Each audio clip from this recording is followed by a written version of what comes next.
The story takes place in the northern frontier of the Kingdom of Roston. This region, facing the magic mountain that sits at its northern border, has for many years been accosted by monsters. But 7 years ago, the entire power balance between humans and monsters was completely overturned by a single magic user. This was the Daybreak Witch. The Daybreak Witch was a living legend, rumored to be the strongest in the kingdom's history, but no one knows her true face. It was rumored amongst the locals that the mansion was haunted. A woman named Lady Fiene Westmouth, the daughter of Count Westmouth, was the one who lived in the mansion.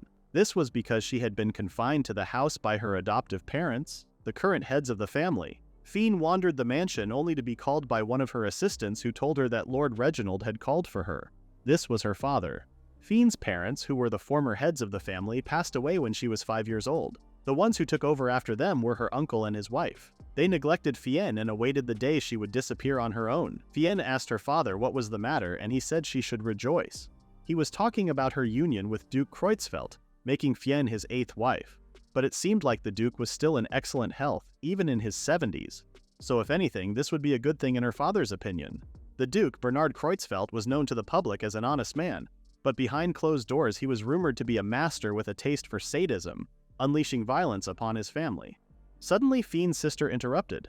She told Fiene how jealous she was of her, and that this man would love her with a passion, the kind of passion that would leave marks for the rest of Fiene's life. She went on to call Fiene useless and a failure, making this a perfect match. Fiene was then told by her sister that no one would even care if she died. The only people who had sympathy for Fiene seemed to be the maids, who looked on in sadness as she was tormented by her sister. Fiene was so shocked she was completely frozen, but she told herself not yet. She needed to remember how long she waited for this. The origin of her plan went back 10 years ago. All throughout her life in the haunted mansion, Fiene had many abandoned books, perfect for an abandoned child like her to learn from. She would flick through the books in her spare time, but one day a very special book caught her eye. It was even glowing. She asked her maid why it was glowing, but her maid told her she could not see any books on that shelf. The maid sighed, telling Fiene to stop winding her up, but Fiene was certain that a book was there. She wandered to the cabinet and picked it up in her hands. When she opened it, however, she quickly realized that the book was not written in their language. It might not be possible now, but if she tries, she will surely be able to read someday. Fiene had a feeling that she was some type of genius, or at least she was the type of child who thought of herself as a genius. Fiene discovered that this magic formula proof was quite interesting as she read on. She guessed it was a good deal since she could enjoy this one volume for years without getting bored. But even so, she wondered who wrote this book and why. And then suddenly she heard a voice telling her she could read it. Fiene turned around to see an illuminated man with light hair and eyes appear seemingly out of nowhere. He said hello, and Fiene asked who the old man was. But the man explained he was not old, just a ghost. Fiene looked down, seemingly undisturbed that a ghost was before her eyes. The ghost questioned Fiene, asking why she was not scared of him, but why should she be? The only thing that bothered her was the fact her reading session was interrupted. So Fiene continued to read, and the ghost stayed by her side. By sunset, Fiene had finished the book, and the ghost curiously asked her if she always took things at her own pace. Fiene told the ghost that the book was really interesting. The ghost smiled, telling her that the author was elated to hear such words of praise. Fiene curiously asked what that meant, and then the ghost admitted that he was the author of the book, and suddenly Fiene's jaw dropped. She thought that the ghost knew she was a kid and thought she would be gullible enough to believe him. So she began to question him. She began by asking about the proof of the wave magic formula on a certain page. The ghost responded that he used a hypothesis, and then Fiene knew this guy was the real deal. The ghost explained that a long time ago he was known as the Daybreak Sage. His main goal was the research and development of magic. Fiene thought that the guy was really diluting things so she could understand him, but really Fiene was very knowledgeable for her age. She put her hand up to ask the ghost more questions, but he told her that it was late and she should head back to her room. People must be worried about her. But Fiene confidently told him that no one was worried about her. After that, the ghost taught her many different things, like the unusual ecology of magical creatures, or the sparkling phenomenon that occurs in the night skies of the far north, and how all of those had a reason. He told her that she was a good kid and a hard worker too, but Fiene told him that if she was a good kid, then she would not be treated this way by her mother and father. She could not stand flattery, but the ghost smiled, telling her this was what he meant. Fiene was straightforward. She got back to her book, eager to learn, and she asked the ghost if magic like this would keep her from freezing. So Fiene held her hands out and tried it out herself, and when she looked out of the window, snow fell. Fiene smiled in excitement. When she turned around, the ghost wished her a happy birthday, and then Fiene realized that all this was for her. She told the ghost he did not need to do all of that. After that, Fiene spent many more days with the ghost, and her time with him was truly pleasant. He was like a teacher, a friend, and a parental figure all in one. One day, Fiene told him that there was a magic essay contest, and she showed him her work that she was thinking of submitting. The ghost reminded her that the competition was for people aged 18 and over, but that did not stop Fiene. She already planned to do it under a pseudonym. The competition was the Kingdom's Department of Magic Essay Contest Committee, an analysis of magic formal decay constants in 8 and 24 dimensions, signed by the Daybreak Witch, and that was how Fiene's essay won the committee's special award. There were those who called the Daybreak Witch the most surprising and unprecedented talent in the history of the kingdom. Fiene never thought that her essay would become so popular, but she knew that it would be troublesome if they made a big fuss. Because of that, Fiene stopped writing and instead went out to practice what she had learned. She encountered all types of monsters of all walks of life. She remembered the ghost, both terrified and impressed over what Fiene was capable of. He looked at the pile of monsters she took out. Fiene was pleased that they lived so close to the mountain. It meant she could practice her magic and relieve stress at the same time.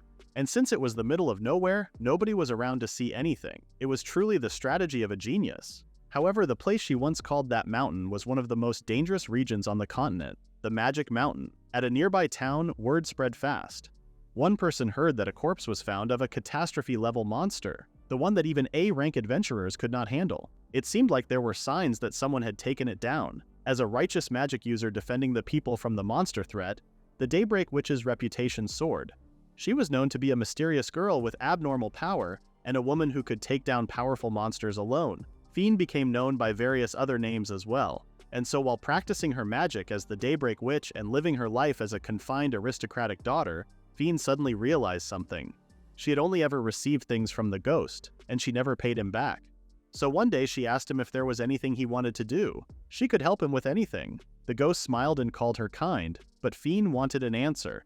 Anything she could do for Mr. Ghost to repay him. The ghost thought, and he told her he wanted to finish the research he left unfinished. It was almost complete before he died, so Fiene offered immediately to help him, but the ghost told her they could not do the proof of concept experiment needed for the process here.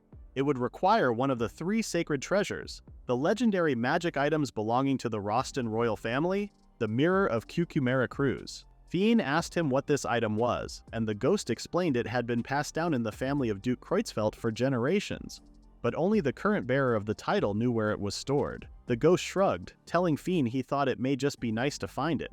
He looked into the current head of the Kreutzfeldt family, of course.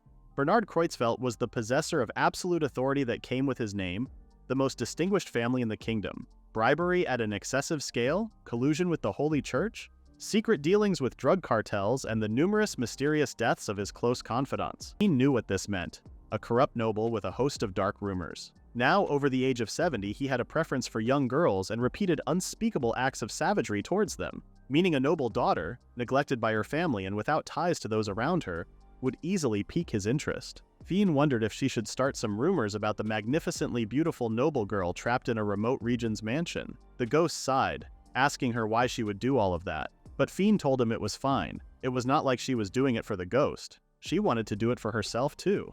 Sending a corrupt count flying to relieve some stress did sound fun after all. The ghost agreed, but declared he was going with Fiene to protect her. Fiene smiled, thanking the ghost. She told him that they would blow the conniving and tyrannically corrupt noble to smithereens together. And thus, for the sake of obtaining the Mirror of Cucumera Cruz, her engagement to Duke Kreutzfeldt was successfully set in motion. Mia, Fiene's maid, cried for Fiene as she stepped into the carriage. Fiene apologized for all the upset happening, especially since Mia had just been hired. But Mia told her there was no need to apologize. She would be ready to beat the man black and blue if it came to it. Fiene knew this would not be an issue. She smiled, knowing she was one step closer to her goal. She wanted to run up and slam him with a magic punch as soon as possible.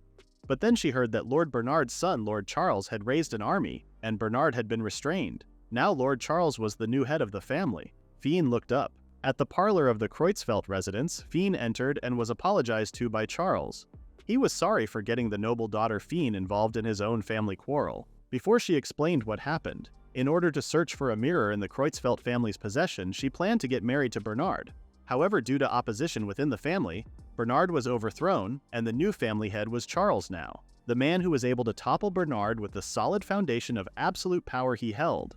There was no mistaking that he was a dangerous man with some deep darkness inside. but he apologized again for all the trouble he caused Fiene. Fiene wondered if this meant to ignore the marriage talks. He asked what he should do, as he never thought something like this would happen. Fiene's eyes widened as he said all of this was due to him following his son Sion's plan. He gathered those that harbored animosity towards Bernard and pushed him out as head of the family. He also wanted to assist, but there was not really anything for him to do. Fiene's eyes widened, knowing what he was saying was super important. The one who planned and led the change of the family head was his son, Sion. Then the cunning and dangerous one must be him, right? But he said that Sion was amazing, with real talent. After he skipped a grade to enter and graduate from the Royal University of Magic, he took on the task of patrolling the dangerous border in order to keep people safe. Although it was something only the most skilled magic users were able to assume, and Sion was also selected to be the youngest of the 5 sages in history. Because he was braver and knew the pain of the weak better than anyone else, he could not forgive his father's tyranny. Fiene then understood that this person acknowledged his son at least, but there was definitely a sense of distance. His father hated him and thought his mediocrity was a bad influence on his genius son. So Bernard raised Sion himself in order to become his successor. As a result, it seemed that Sion suffered. Since Bernard had given up on him, he was kept at a distance. So the bonds and feelings of family were utterly lacking in this household. He explained how he wanted Sion to build a happy family, one that could overcome this world by relying on one another. But this concept seemed like a fairy tale to Fiene. But she was surprised to hear that Charles wanted her cooperation on this. She explained that she could not introduce any marriage candidates to Sion, but Charles chuckled, telling her he had confused her. It turned out that while they worried over what to do with Fiene, Sion had a proposal, and Charles was overjoyed because he never imagined hearing this from his son. In other words, Sion said he wanted to marry Fiene, a twist she certainly was not expecting. Last she knew, she was supposed to marry an old man, and now she was marrying Sion, who was only 3 years older than her. And she knew he was handsome, talented with magic. Of course, he was expressionless, but his pedigree and future prospects were undeniable.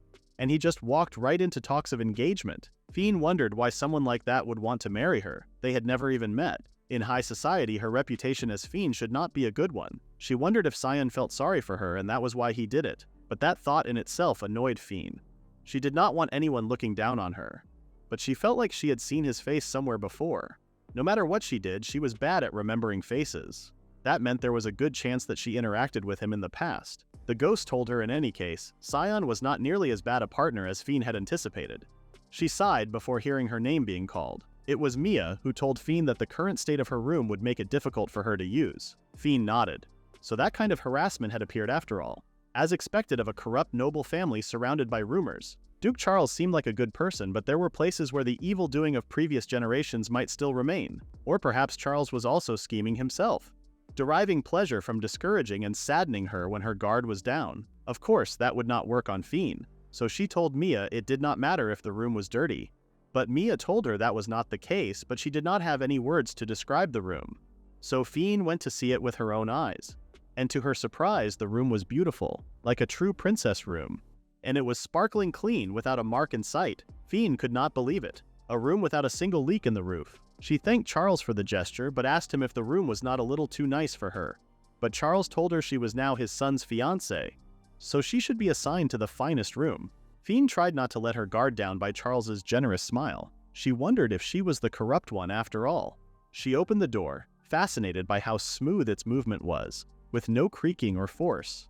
It was then that the household maid told her that Sion would return shortly, so Fiene should choose a dress to wear to meet him. She guided Fiene over to what appeared to be the wardrobe of her dreams. With so many bright and beautiful colors, Fiene did not know where to look first, so she tried on a couple of options, and the ghost teased that everything suited her. Mia was crying again, this time with happiness. It was now time for Fiene and Sion to meet. Fiene's heart was pounding. She had a picture of him that looked quite familiar, like she had seen him somewhere before. She looked closely, trying to imagine him with different hair, but then she realized that people tend to dress up for pictures, especially when they were used for magic talks.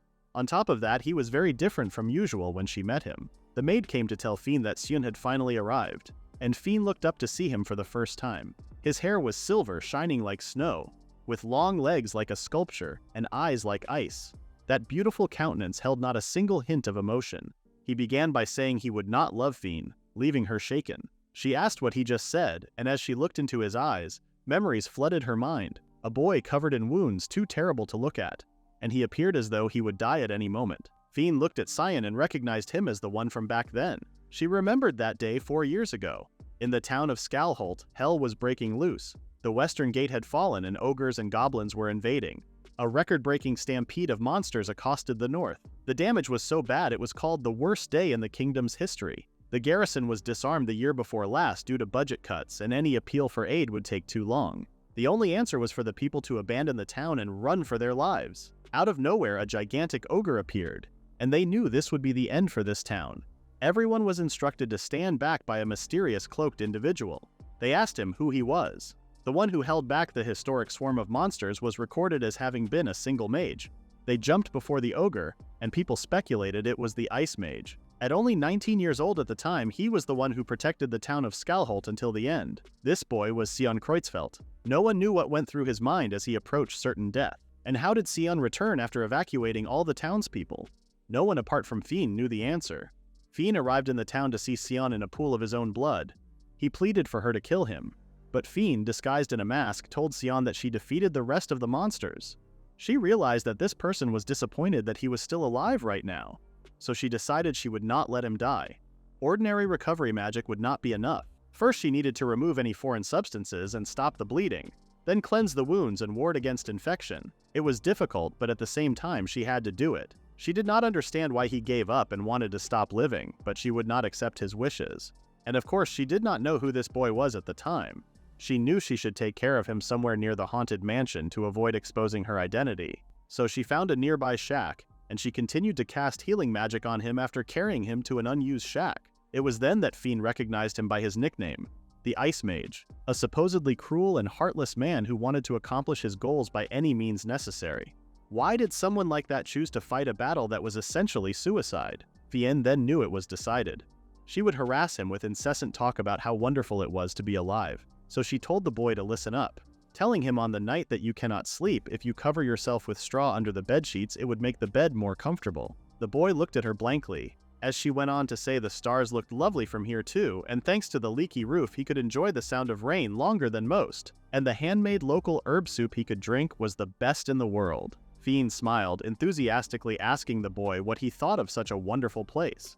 She told him that staying positive would help him put his thoughts about wanting to die behind him, and he should not say something like, "kill me ever again," or she even threatened to beat him up herself. After harassing and threatening Sion for months, Fiene left him in the town of Skalholt while he was sleeping. Fiene exhaled, already feeling so much better. However, this led to some unforeseen circumstances. The Ice Mage began searching for the Daybreak Witch, and Fiene was informed that he wanted to speak with her.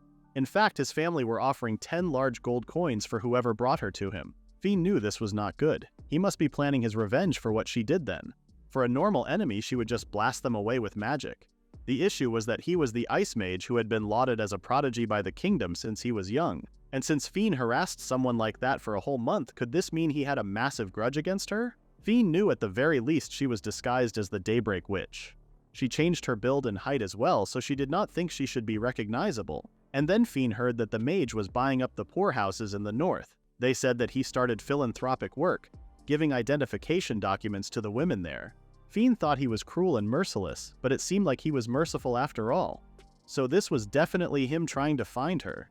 She wondered how he knew that the Daybreak Witch was poor, as she had no idea what fate she would meet if he managed to catch her. She knew she did not want to die, and she absolutely could not let him find her. But now there she was, with the Ice Mage before her very eyes. She instantly knew this was a huge mistake. Her disinterest in others was her downfall, and she never would have thought that he was the heir to the Kreutzfeldt family. But when she looked at this person, could it be he aimed for marriage after discovering her identity? And what did he mean when he told her that he was not going to love her? The entire situation made Fiene's head spin. After capturing your fated enemy, it would be the ideal time to feel elated and bask in your accomplishment. But Sion told her that this marriage was in order to strengthen the foundation of the family, which was temporarily stabilized by the change in the current family head. Sion told her he judged it to be of benefit, to dispel the negative legacy of his grandfather and create a new ideal family. But they were only just meeting one another, and Fiene noted how the room already felt cold. Sion told Fiene the reason he chose her was because he heard she disliked interaction with others and was always shut away at home. He believed it would be convenient for them not to bother one another. Sion told Fiene that she did not need to do anything. She could just stay inside the estate if that was more her style. All he was asking of her would be to leave him be. Fiene's hand formed a fist, An ice-cold political marriage could mean he was erasing all hope or expectations immediately. But could this possibly mean he had not noticed she was the Daybreak Witch? Fiene smiled, telling him she understood. She confirmed that she would be careful not to bother him. She was genuinely thrilled about the situation. She could practically hide away, read books until her heart was content and not be bothered in any way. She told Sion she would do everything to stay out of his business. Not to mention, if the Ice Mage had any grudges or wanted to take revenge against the Daybreak Witch, she would be able to gather that information in advance. Sion looked at Fiene, confused as to why she looked so joyful. He flatly agreed with her. When he left, Fiene held her hand up in celebration. She thought she was in trouble for a second there, but fortunately luck was on her side. Sion walked through the hallway super confused over the woman he had just met. Mia was super emotional over the story that Fiene told her of her first meeting with Sion. She told her that it was simply too rude, and asked how Sion could suddenly say something like that. Fiene chuckled, telling Mia it was fine. In fact, the current arrangement made things a lot more straightforward. But Mia told Fiene that she imagined her becoming a real family lady. Fiene asked Mia what she meant. Mia said that even though the Westmouth family really belonged to her parents, the moment they passed away, those people started bragging that the family was theirs, and the master and mistress pushed Fiene out, treating her like some type of burden. Fiene told Mia that her uncle had that right according to the laws of succession. Mia argued that they still did many unlawful things. She asked Fiene how many of her belongings they took and sold just to pay back their own debts. Mia told Fiene she was looking forward to this opportunity. She thought it would be nice if Fiene had a family she could really trust. Fiene smiled, telling Mia she truly was fine. She was aware that life was different from romance novels. Mia asked if she meant that romance does not usually work out so simply, but Fiene told her no. She went on to say that life can be enjoyed perfectly well entirely on your own. Meanwhile, Sion was still baffled over Fiene and her attitude. He knew she was the daughter of the former head of the Westmouth family who died young, a noble lady shut-in who was bad at dealing with people. She had never shown her face in high society, and rumors that she was an ugly, mannerless failure were spread around by the couple currently leading her family. But Sion knew immediately that those rumors were not true. She did not seem bad with people at all, and he wondered if there was another reason why she did not appear in social circles. He took a breath, concluding that had nothing to do with him. Sion believed there was no need for love and marriage between nobles. An irredeemable brute that exceeded the limits of depravity, his grandfather Bernard wounded countless people for his own pleasure, and with everything according to his authoritative whims, the house was a terrible place behind closed doors. His grandfather took Sion away from his parents, so he was always alone. Those with influence and the women that stayed close to his grandfather for money were disgraceful company, steeped in greed. There was no one for Sion to trust. So to escape, Sion became completely absorbed in the world of magic. To keep from breaking, magic helped him forget his loneliness. However, he possessed two unique attributes. One was a magic talent that no one could hold a candle to, and the other was that he had bewitching eyes that attracted others against his wishes. Whether he intended to or not, those around him would be charmed by them and lose their composure. He was often looked upon with envy. Those attributes would serve as a curse to him. A few days after his 8th birthday, Sion was held down and touched by a much older man. He was a bishop in the Holy Church and a close friend of Bernard's. By this point, Sion had entirely lost his trust in adults. And when he was 10, Sion was dragged out of sight and touched by a much older woman. This meant he lost his trust in women too. This destroyed the person Sion was. He began to think that humans were alone from when they are born until they die. He could not trust people, and he had no need to trust them. He decided he did not need family, friends, or lovers, but despite that, his mind would flash back to that day in the shack, when the witch would tell him that life was wonderful. Sion knew that he was fine with being alone. A few days after Sion and Fiene's meeting, a wedding in name only was held for them. They were congratulated by a small number of wedding guests. It was a battle of aristocracy that they called a reception. Now that the head of the family had changed, the Kreutzfeldt family should probably be treated with the utmost caution. Fiene wondered if this made her the lady of the domain. She smiled, telling strangers she was pleased to make their acquaintance, but she could not remember a single face or name for that matter. She sighed, wishing she could go back to her room and read. But then two familiar guests approached Fiene. Her mother told her that it seemed like Fiene had been blessed through sheer luck, saying that a worthless lout like her had no friends, and she should not forget that. Her sister reminded her to do her best, even though she was sure it would not work out for Fiene. Fiene looked down, thinking her sister was probably not wrong.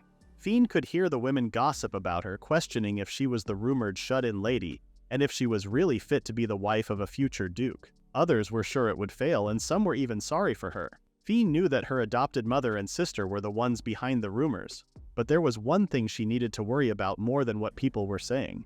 The ghost whispered in her ear, asking if it was possible to bring food home. Fiene gasped, surprised to find her long-lost friend next to her. The ghost smiled, congratulating Fiene on her wedding. Only she could hear his voice, which did not resonate through the air. He told Mia to go with him for a bit to watch a man who was supposedly doing something interesting. Fiene went over to see some notes and doodles in the man's notebook.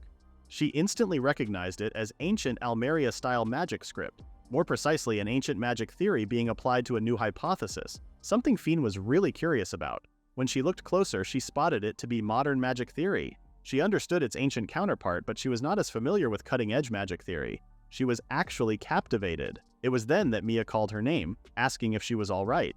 But Fiene asked her immediately for a pen. Fiene began to write, thinking that by applying ancient magic theory, this hypothesis could technically be proven. So whilst her guests were busy socializing and drinking, Fiene was writing away. But her strange behavior caught a few curious eyes. A woman found it very mannerless for Fiene to be scribbling on cloth, and others wondered if she was messing up already. Fiene quickly noticed that perhaps more eyes were on her than she anticipated. She looked up and smiled politely, but suddenly the old man walked over to look at what Fiene had written. Fiene bit her lip, thinking that the man looked pissed. Maybe it was because she wrote on the cloth. Mia came to her rescue, explaining that Lady Fiene loved transcribing. Whenever she saw a book, she just had to transcribe it. But to their surprise, after a long silence, the man turned to Fiene. He pointed at her work and told her it was genius. He asked her who she was and where she studied magic. Fiene began to sweat, but fortunately Sion came to the rescue. He asked the man if his wife had interrupted his theorizing. The man looked up, happy to see Sion. It was then that Fiene noticed that Sion called the man his professor, and she knew he must be important. The man smiled, asking Fiene if Sion taught her. Fiene began to worry. Was the cloth really that important? She apologized and told them it was not on purpose, trying to ignore the nosy stares. The professor asked Sion to tell him who Fiene was. What she wrote was not modern magic theory, but rather ancient magic theory. Even a professor emeritus of the Royal University of Magic like himself could not comprehend the details. It was then that Fiene knew that this man was certainly very important. She was relieved that he was not angry that she wrote all over the cloth. Not only that, but he was impressed. He could not believe that Fiene had improvised and was able to write everything down in less than a minute after just glancing at his notes. Fiene knew she was still in trouble. She knew she needed to calm down. She was like a dandelion that blooms in the street.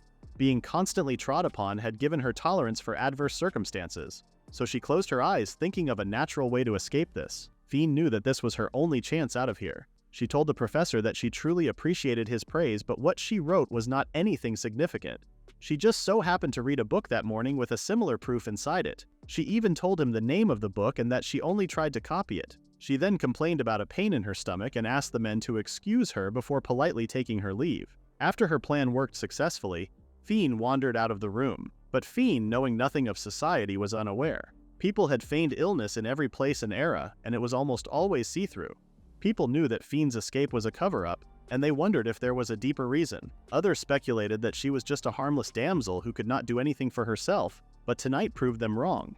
Professor Austin, a professor emeritus of the Royal Academy of Magic known for being the Ice Mage's teacher, how could the daughter of a count show such talent as to leave him speechless? They wondered if this was the reason the Kreutzfeldt family took notice of her. Sion brushed his hand across the script as others wondered who Fiene really was. He knew that this was the same ancient magic logic progression as an analysis of magic formula decay constants in 8 and 24 dimensions, written by the Daybreak Witch. Before Sion could think what this meant, he was approached by a girl. It was Fiene's sister who came to issue a phony apology on behalf of her sister for firstly scribbling on the cloth and secondly for leaving. She asked Sion for his forgiveness before proposing another silly idea, but Sion stopped her before she could finish her sentence.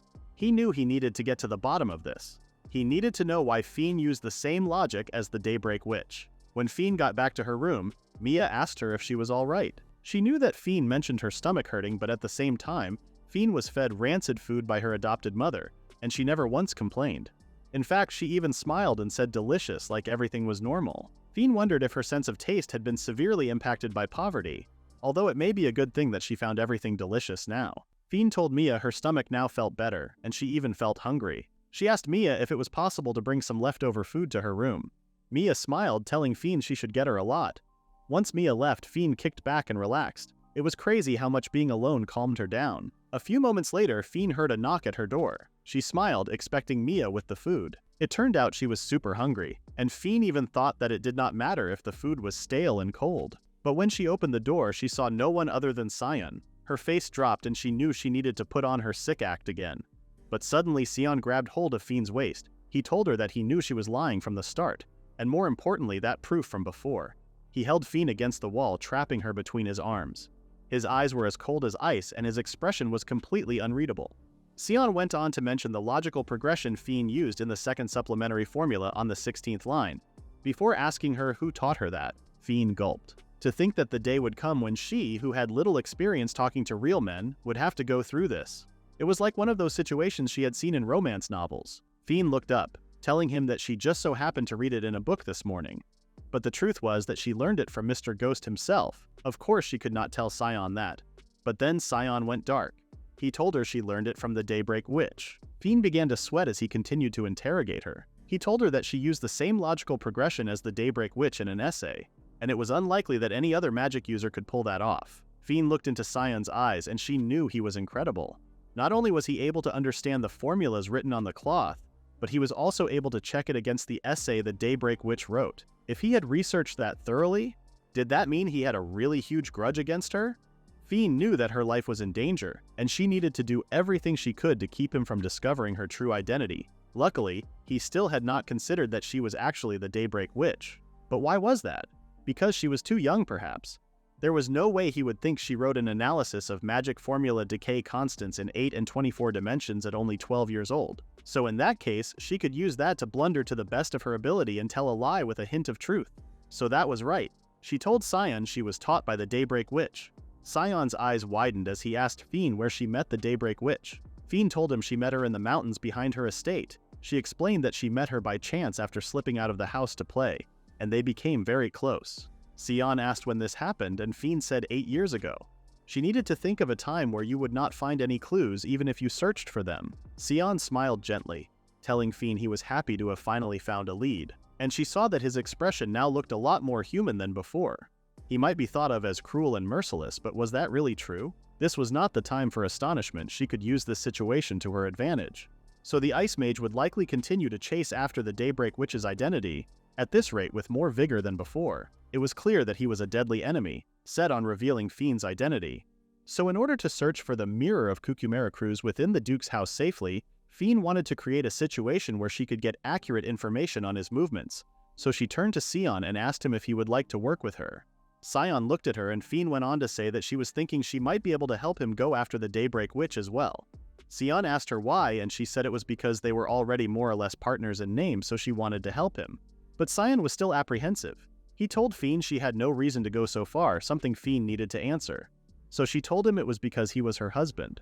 Sion brought up how he was cold initially and pushed Fiene to the side, but she told him that did not bother her. Sion finally said that he could not ask her to go that far for him, because even if it was only in name, she was his wife after all. So Fiene knew it was hardly commendable to have the wife you just married help you search for another woman. Even if the reason for searching for the Daybreak Witch was to beat her up to a pulp, it was not exactly something a marriage partner would be happy about. In other words, if Fiene dispelled that worry, then she could improve the situation. So she told Sion it was fine, and just like him, she only saw this marriage as a political one. Rather than living people, she cared more about books and magic, so she reassured Sion her feelings would never be hurt. She asked him not to worry and to please let her help him in this mission. Sion asked Fiene if she was sure, and Fiene smiled and said yes, but he asked if she was certainly sure no matter the reason he was looking for her. Fiene smiled, telling him she had no interest in him at all. So then Sion finally smiled and told her he accepted. He thanked Fiene. Fiene knew that this was her first step in uncovering all of her enemy's intel. She needed to start gathering information immediately. First, she wanted to figure out what kind of revenge he had planned for her ahead of time. So she asked Sion why exactly he was searching for the Daybreak Witch. Sion hesitated to answer, so Fiene told him that no matter how terrible the reason was, she would not turn back, and she thought it would be good if he could let her know what kind of nasty methods of revenge he might have for her. Sion looked at Fiene blankly, asking her what type of person she thought he was. Fiene said someone set to inherit the position of head of the rather shady family that raised him. But to her surprise, Sion told her that it was not for the reason she was thinking of. If anything, it was the opposite. These words made Fiene stop in her tracks. Sion actually said he was grateful to the Daybreak Witch. He paused as Fiene looked at him. What he said next was something she could not believe. Sion told Fiene that he was in love with the Daybreak Witch. Fiene could not believe what Sion just said. He was in love with her? And by love, he meant that love, right? Fiene asked Sion if he meant that he loved the witch in a romantic sense, and Sion said yes. So it turned out that Fiene had been completely wrong in all her assumptions about Sion. She asked him what he liked about her. Rather than simply saying the witch might have personality issues, it could also be questioned whether she had harassed Sion. Sion told her that this was interesting before asking if that was the Daybreak Witch she knew. Fiene realized this made him even more interested. She kept hearing one unexpected thing after another, to the point where her brain could not keep up. The Daybreak Witch that he knew was one of a kind. She rescued him when he was on the brink of death, and she taught him the wonder of being alive.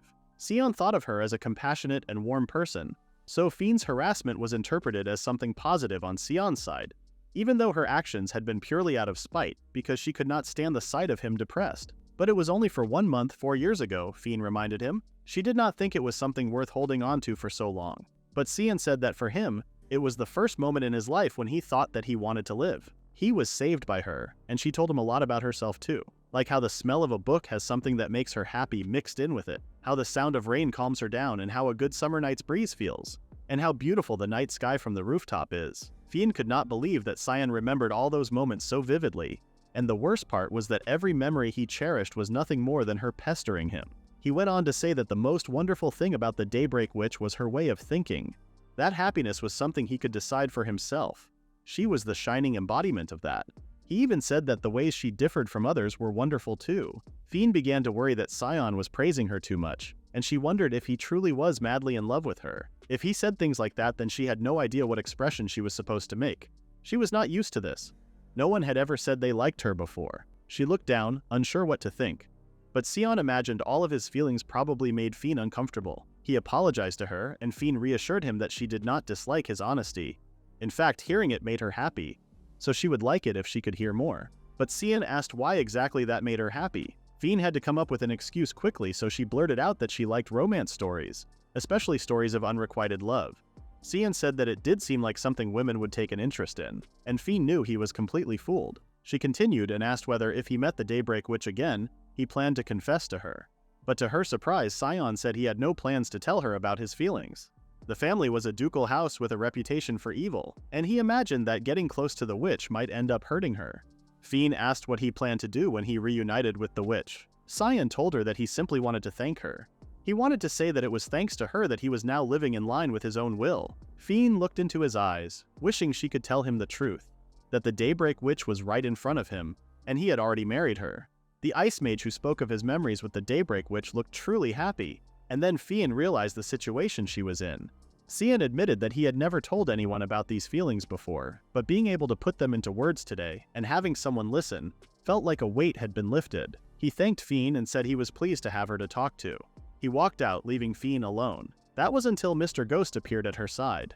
He told Fiene that things had certainly gotten interesting, but Fiene was far from impressed when she learned he had been eavesdropping. The ghost chuckled and apologized for listening in on what just happened with Sion. Mr. Ghost explained that he only wanted to protect Fiene, which was why he had stuck around. It was true that it had been an important conversation regarding Fiene and Sion's future plans. After all, he literally told her he was in love with her.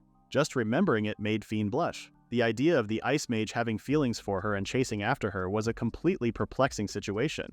All she did was harass him. The ghost told her that feelings were often difficult to convey accurately, but even so, her image of Sion must have changed greatly after learning about his search and his true feelings. Fiene looked down, knowing the ghost was not wrong. He added that he was happy as long as she was having fun. Fiene told him to shut up. Nonetheless, the situation was progressing nicely from the perspective of their goals. Now that they had attained a position where they could learn about the Ice Mage's actions, they could safely begin searching the Kreutzfeld house for the Mirror of Cucumera Cruz, which Mr. Ghost needed to complete his research. Its owner, Bernard, losing his position had been unexpected, but there was also a lot that Fiene could do from her place as the wife of the future head. Fiene smirked, excited for her next move. Meanwhile, Sion sat at his desk late at night writing a letter. He remembered Fiene's words, that she would help him because he was her husband, and that she cared more about books and magic. The thought made Sion's face light up. Fiene was completely different from what he had imagined. The rumor had been that she was a shut-in so incapable of human interaction that she could not even go outside. But she was nothing like that, and so easy to talk to. Sion lacked trust in others and felt hesitant to let people know what he was thinking. Yet before he realized it, he had already told her everything. So why did he feel like he could trust her? The answer was obvious. She was a lot like the Daybreak Witch. He guessed it was because she had been with the witch as her student. She must have gained not only her magic, but more than a little of her personality from her too. Being able to feel even a trace of the witch here made Sion incredibly happy. Faint memories washed away over 4 long years. The traces of her he had searched for so earnestly. And now he had finally found them again. He looked at the night sky and held his hand up. He knew the witch was beyond his reach, but he was fine with that. He still wanted to reach her. He wanted to see her and talk with her. He wanted to tell her that it was thanks to her that he was alive. It was just a single step forward, but still, he hoped that they could meet again someday. How childish of him. The next morning, Fiene woke up in her princess bed. She stretched and realized that for once her body did not ache anywhere. So this was the life of the heir's wife. She was greeted by a team of maids who came to pamper her, starting with a delicious meal. It felt strange for Fiene to be told she did not need to do anything, that she only had to stay within the estate and live however she wanted. Later that day, she sat at the dining table with Lord Sion. She asked him why he had come. Sion looked at Fiene, then looked away. He admitted that he wanted to talk about her. Fiene gulped, slowly realizing that Sion liked the Daybreak Witch perhaps a little too much. She wondered if being loved was usually this pleasant. She also noticed that Mr. Ghost had come along, clearly eager to hear more of the drama. Fiene told Sion she understood and offered to tell him a few simple things about the witch. Sion smiled, but Fiene remembered how he had asked her to leave him alone when they first met. She was surprised by how much he had changed, though it was probably only because he was thinking of the Daybreak Witch. So Fiene told him a couple of things about the witch, but Sion was not satisfied. He wanted to hear more. He truly seemed to be enjoying Fiene's stories, but this worried her. She had very little social experience, and she doubted she could be particularly engaging or coherent. She told Sion she was glad, and Mr. Ghost smiled at her side. Fiene knew there was someone aside from Mr. Ghost who would listen to her. This way, they could have a nice, enjoyable conversation. She told Sion she would continue, but warned him it would get a bit technical. The Daybreak Witch used magic formulas with a unique structure, but to her surprise, Sion asked for more details. Fiene hesitated. People usually got bored whenever she became too technical. She remembered her maid scattering the moment the conversation grew too intellectual or too hard to follow. Fiene tried to suggest that it might be best to skip that part, but to her surprise, Sion quoted the Henty-Skolas formula. She looked up at him curiously, and Sion explained that it had an optimized Ansmith vector field and a delicate field of pressure. That was what the Daybreak Witch used, as far as he knew. Fiene asked how he knew about it, and Sion admitted that he had researched the ancient magic she used. He told her it was extremely beautiful magic. Fiene's eyes widened. He had described it perfectly. She told him the structure of that magic was indeed incredibly beautiful, everything reverberating as if touched by the divine. Sion agreed, suggesting that it was almost like a harmony. They both said harmony at the same time. Sion and Fiene looked each other in the eye, both passionate about so many similar things. Fiene told him it unfortunately lacked practicality compared to more modern magic, and Shun added that it had something more important than practicality. Fiene agreed, saying the true value of a magic formula was its beauty. A beautiful formula was irreplaceably valuable in and of itself. Fiene returned to her room with a smile on her face. She had a lot of fun discussing magic with Sion. She never thought she would have the chance to talk about ancient magic like that. The ghost told her that Sion was truly impressive and his title must not be for nothing. Fiene agreed. The ghost then told Fiene that he was actually fine without finding the mirror of Cucamaricruz. She did not need to help him. He just wanted to see her happy, and he realized that again after watching her with Sion today. The ghost asked Fiene to listen to her heart and do what she wished. Fiene sipped her tea, thinking about the concept of happiness. It was true that her conversation with Sion that morning had been enjoyable, but the one he loved was the Daybreak Witch, not her. Even so, it made her happy that someone had noticed her good qualities. The ghost agreed, saying that marrying a wicked duke would normally bring nothing but trouble. But the one she ended up marrying, the future head, seemed like a good match. It might even be possible for Fiene and Sion to have a truly happy marriage, if Fiene revealed her true identity. Fiene went silent, thinking about the ghost's advice. Reveal her identity? So Fiene was left with a choice. She could continue her act, or she could reveal herself as the Daybreak Witch. But the idea that Sion was in love with a woman who was actually her felt ridiculous. She imagined her situation turning into something out of a romance novel, where the heroine ends up being the one the hero truly loves. But her life was not a romance novel, and she had no idea what the outcome would be if she revealed who she really was. Would it end in a happy marriage? Fiene was not sure. What she did know was that she was the type of girl who was happy on her own. Being provided for was not her style. On top of that, her quirks could not be overlooked, so she was not exactly suited for noble society, And finally, the most important thing for Fiene to consider was Mr. Ghost himself, her mentor, her companion, the one who stayed by her side for most of her life. She wanted to grant his wish by finding the mirror for him, but the ghost disagreed. He saw Fiene was happy, and he wanted her to think about herself for once. But Fiene, being the strong, stubborn woman she was, stayed firm. She told the ghost she did not need any changes and she would stick to the original plan. The ghost asked if she had noticed something. Fiene had once considered him a godsend when she was a lonely child confined to her room, but now she was the godsend to Sion. Several days passed, and Fiene scoured the mansion. She could not find the mirror of Cucumera Cruz anywhere. Even though she had planned to find it quickly and then say her farewells, she had failed miserably. The ghost chuckled, telling Fiene she had searched quite boldly. The fact that they had not found a single clue actually seemed to indicate there really was something hidden here. In fact, Bernard had likely anticipated being betrayed by someone. He was fully aware of the malice his own actions had attracted. That was the one reason he would not trust anyone around him. It was a pain in the butt for them, but Fiene admitted she wanted to stop living like this as soon as possible. The ghost looked at Fiene as if she were mad. It seemed to him that she was enjoying the housewife lifestyle.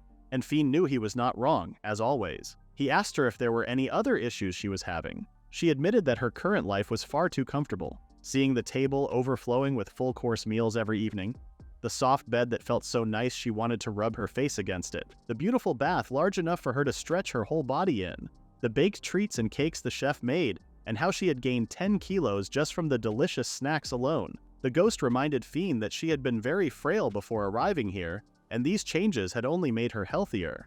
But to Fiene, it was deeper than that. Everything felt too perfect. She could eat until she was full. The floors did not creak. She was no longer living in a dark, damp room with a leaky ceiling. If she got used to this life, she feared she would never be able to live normally again. Fiene also had the history of the house on her mind. It belonged to a corrupt noble family steeped in ugly rumors, and she was married to the cold and merciless Ice Mage. When she first arrived at the mansion, she expected to be teased and bullied, and she imagined the stress from that would help her regain her peace of mind, or at least make her old room back home feel like heaven in comparison. The ghost asked Fiene how things had turned out for her in the end. Fiene admitted that she and Sion had been getting along surprisingly well. For the past month, they had been talking 3 times a day during meals, and no matter how busy Sion was, he always made time to come home. She liked how he listened to her stories with genuine interest, and she enjoyed their conversations as well. The ghost agreed, noting that Fiene and Sion had grown quite close. Fiene told him to listen closely because she had a story to tell. In the royal palace of the Kingdom of Roston, the political heart of the realm, Sion Kreutzfeldt was known as the youngest and most talented mage in the country. That day he was greeted by Cornelius, the Prime Minister of Roston. Cornelius smiled and remarked that Sion seemed to be in a good mood lately. He explained that everyone returning from missions had been shocked, claiming things like, "Sion's eyes don't look dead anymore," and that the corners of his mouth are noticeably higher. Sion casually asked if those people were imagining things, but Cornelius disagreed. If Leo, the man who had practically made it his life's work to observe Sion's every move as his secret fan, said so, then it had to be true. Sion scoffed and muttered that he had no idea who this Leo even was. The thought alone made him cringe. Cornelius only went on to say that Sion's expression simply seemed more human than before. He used to volunteer for the most dangerous front lines, and even after coming back alive, his face remained shrouded in gloom. Compared to then, the difference was striking. Sion stared at him blankly and said he didn't think he had changed that much. Cornelius told him he must simply be unaware.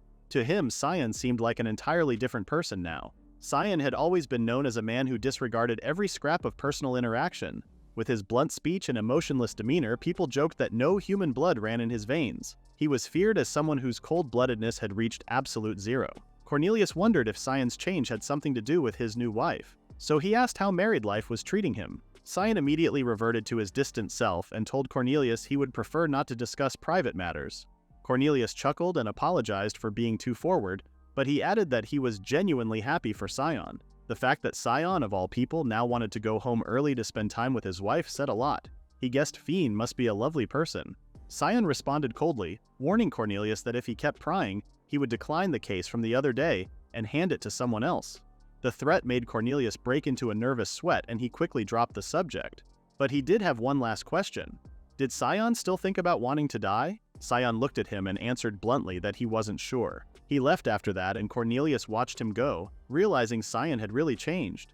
Sion himself was startled by his own answer. If he were the same as before, how would he have responded? Maybe there were things about himself that even he didn't understand yet. Just then, he was approached by Professor Austin, who said there was an urgent matter to discuss, one concerning Lady Kreutzfeldt. Austin announced that he wanted to borrow Fiene's power. Sion returned home that evening to tell Fiene about Professor Austin's proposal. Fiene could hardly believe it. They actually wanted her help with their research. She remembered Professor Austin from the wedding, the man who had called her a genius. The memory made her uneasy. She wondered if she was being overestimated, and since she didn't want to disappoint him, she thought it might be best not to go at all. But Sion told her she was clearly a competent magic user. Anyone could tell that given she had studied under the Daybreak Witch. Fiene's eyes widened. He seriously thought that about her? Sion added that he was sure she was qualified for the Royal University of Magic. Fiene couldn't help but grin. So he really did think highly of her. That was something she didn't mind hearing at all. Considering that it might be good experience for the future, she told Sion that if she was capable of helping, she would be more than happy to assist.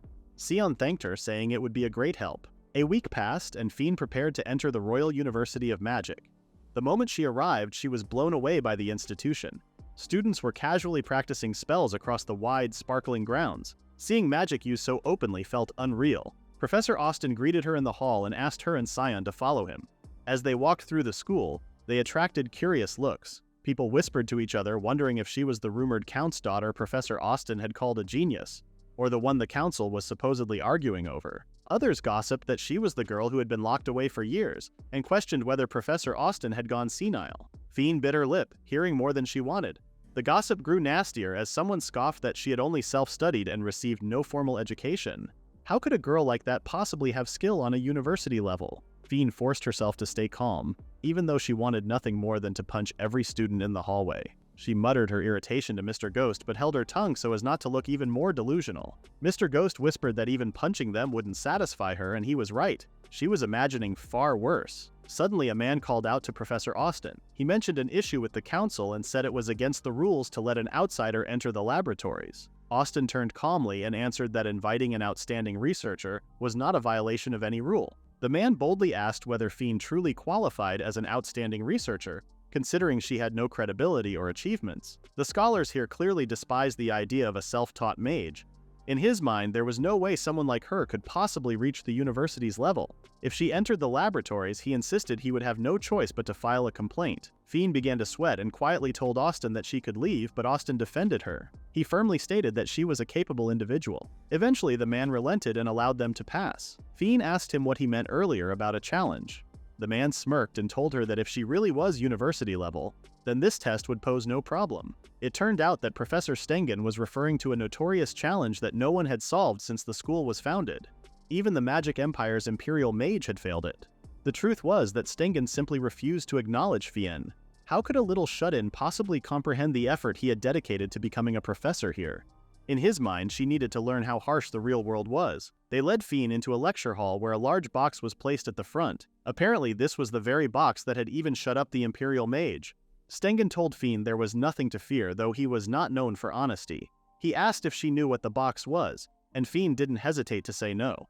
Students had gathered outside the room, eager to see what was happening, and they were shocked that she didn't know what the box was. With some knowledge, she might at least understand the basics, but to them it looked like Stengen's victory was already guaranteed. Stengen chose a random woman to explain the object, Emeraldera's box. Unfortunately, that woman also had a grudge against Fiene, all because she had married Sion. To her, Sion was an asset who belonged to everyone, someone they all admired from afar, under the unspoken rule that no one was allowed to speak to him. And she had obediently followed that rule all this time. All she could do was look at him. The woman explained that the box was a cutting-edge magic device boasting the highest hardness of any magical item in use.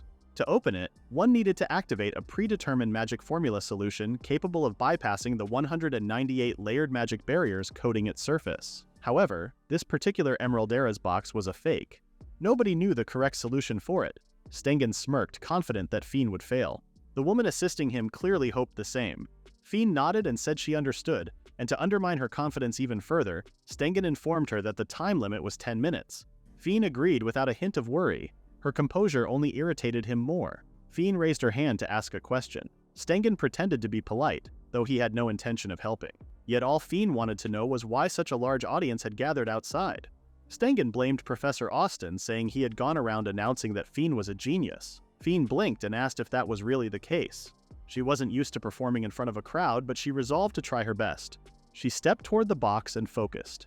Immediately, her mind sank into a vast ocean of thought, the rest of the world falling silent. She held her breath metaphorically as she descended into the depths. She needed to think quickly, but the deeper she went, the clearer it became. There was no solution for this box. Stengen insisted she was wrong and claimed the correct answer had already been input. Fiene pushed back, suggesting there might have been a mistake.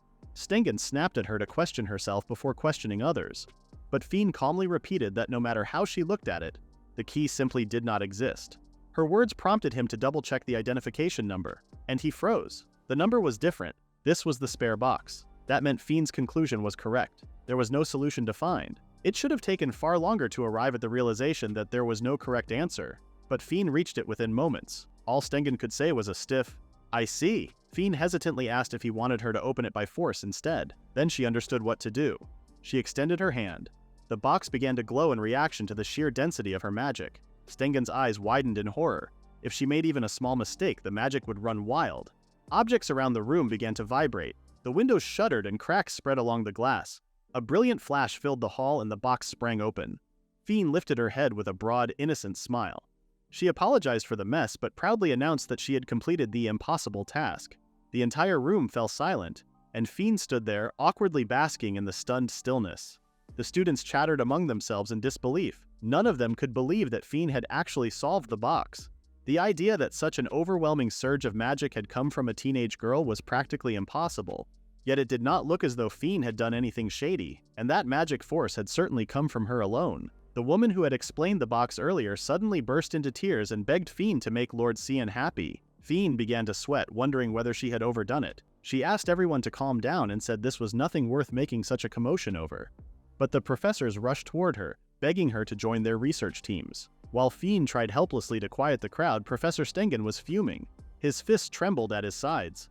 After witnessing something like that, it felt as though the magic power and theories he had sacrificed countless years for had been rendered meaningless in an instant.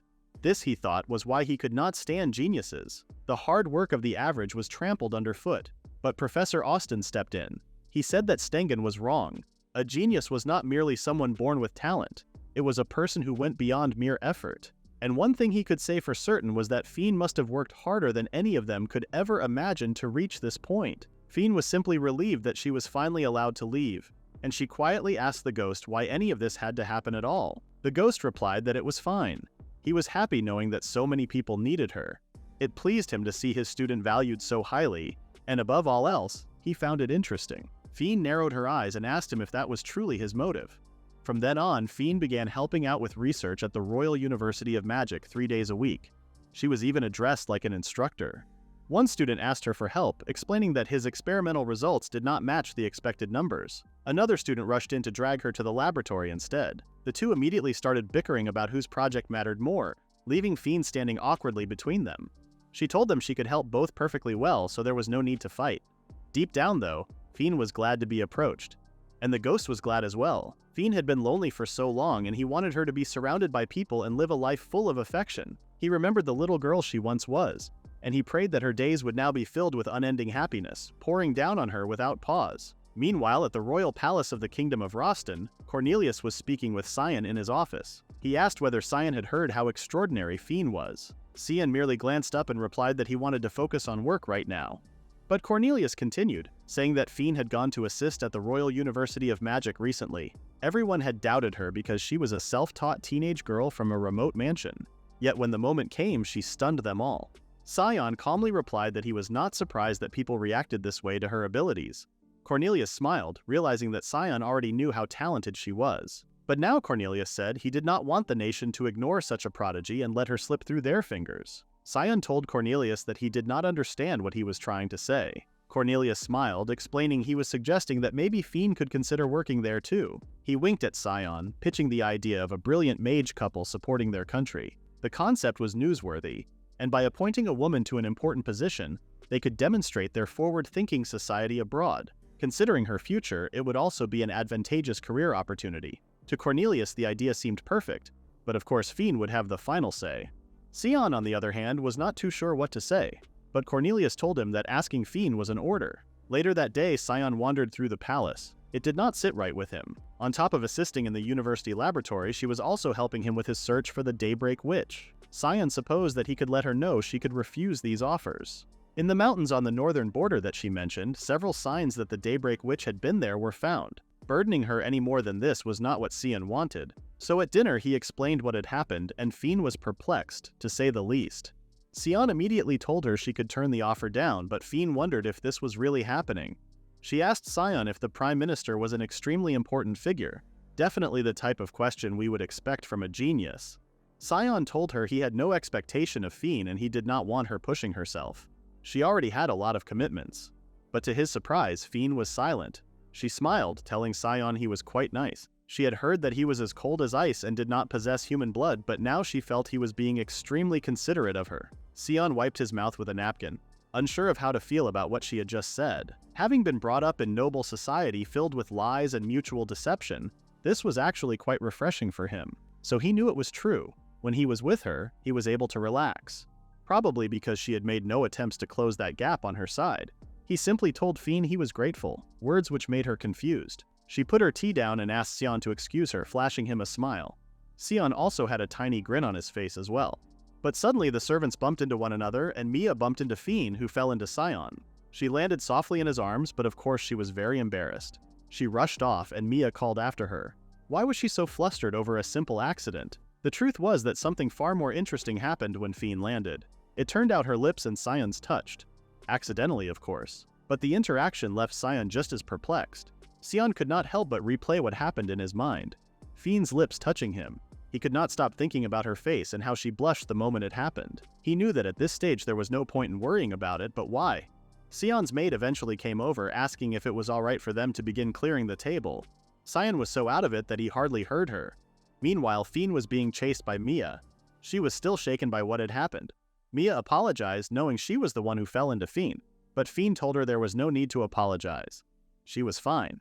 Mia told Fiene she was glad to hear that, but deep down she was fangirling. This whole situation between Fiene and Sion was just like a romance novel. She began to laugh. Fiene told Mia that she was tired and wanted to be left alone, closing the door behind her. When she was alone in her room, she collapsed onto her bed, thinking of what had just happened. Her lips had touched Sion's mouth and his cheek too. She remembered his startled face and began to cringe. Fiene genuinely wanted to die. Even if she had been pushed, she kissed him. Was that not only supposed to happen in romance novels? Fiene knew that things like this should stay in books and not happen in real life. Was it like she fell on top of him or like she pounced on him? She could only hope she had not made him uncomfortable, even though he was the first friend she made from outside and even though they had built a positive relationship. Fiene breathed into her pillow. She had to think about what kind of expression she should make when she saw him tomorrow, which came quicker than she expected. Fiene smiled when she saw Sion, wishing him a good morning.